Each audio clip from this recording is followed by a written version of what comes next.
Enne ilmateadet ka midagi eestimaiselt kevadist, aga ikka õuest, mitte toast. Pärnus sai nädalavahetusel stardipaugu uudne vabaõhu ettevõtmine. Lasti tossu, välgutati leeki, mängiti mussi ja tehti valgusshowd. Mis see oli?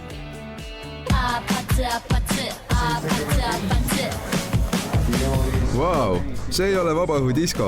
See on Pärnu spordiklubi Streetikool 5-kilomeetrise rahvajooksu finaal.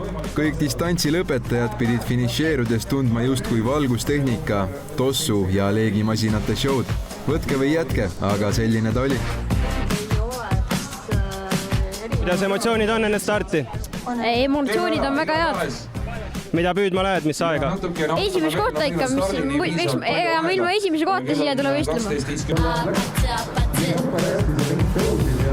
5-kilomeetrine rada kulges mööda Pärnu rannaparke.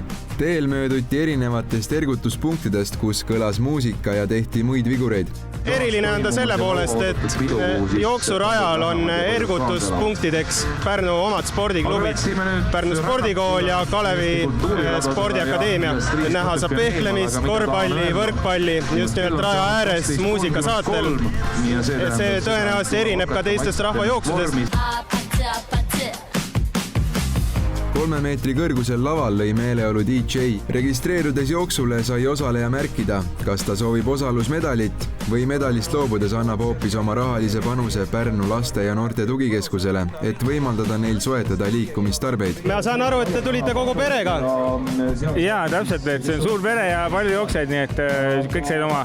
Ja lähen ise ka nii vaatama, kuidas kõige suurem poiss jookseb. Mis sporti teie pere harrastab? Tead igast seinast seina kõike, tennis, purjetamist, motocrossi, jooksu, kõike. Ilm oli väga ilus, rahvas raja ääres ergutas, kõik oli super. Kuidas, mis taktikaga peale lasite?